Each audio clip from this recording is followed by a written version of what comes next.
राज्यसभेसाठी Chhagan Bhujbal वेटिंगवर, पुतण्या समीरच्या मंत्रिपदाच्या अटीमुळे वरिष्ठांकडून green signal नाही, सूत्रांची माहिती. नवनीत राणांना राष्ट्रवादीकडून राज्यसभेची उमेदवारी दिली जाणार नाही, प्रदेशाध्यक्ष सुनील तटकरे यांची माहिती. उमेदवारी अर्ज मागे घेतल्यानं हकालपट्टी झालेले साहेबराव कांबळे शिवसेनेत. उपमुख्यमंत्री एकनाथ शिंदेंच्या उपस्थितीत शेकडो कार्यकर्त्यांसह हाती घेतला धनुष्यबाण. महागाईच्या आगीत गॅस दरवाढीचं तेल. घरगुती गॅस सिलेंडर 29 रुपयांनी महागला.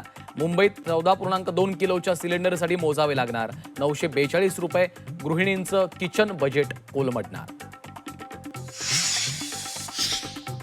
इंधन दरवाढीवरून विरोधकांचा सरकारवर निशाणा. महागाईवर सरकार गप्प का, राऊतांचा सवाल.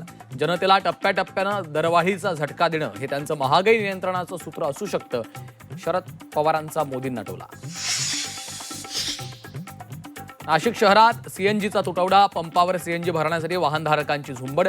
1.5 ते 2 तास करावी लागते प्रतीक्षा. मुंबईच्या वरळीमध्ये लाईव्ह म्युझिक कॉन्सर्ट दरम्यान एकाचा मृत्यू. ड्रग्जच्या अतिसेवनानं मृत्यू झाल्याचा संशय. पुण्यातील रेव पार्टीवर पोलिसांचा छापा. प्रोजेक्ट एक्सच्या नावाखाली तरुणांचा सुरू होता धिंगाणा. दोघे ताब्यात, दारूसह गांजाही हस्तगत.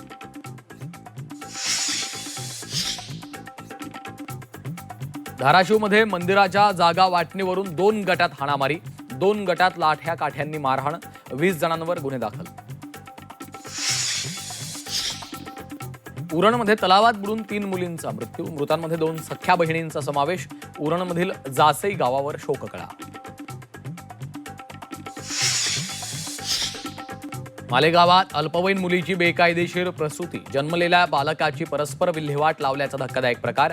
डॉक्टर किशोर डांगेसह 11 जणांवर गुन्हा दाखल. मुंबईत खासगी टँकर संघटनेकडून सेवा बंदचा इशारा. आज रात्री 12 वाजेपासून खासगी टँकर सेवा बंद. मुंबईकरांवर पाणी संकट निर्माण होण्याची शक्यता.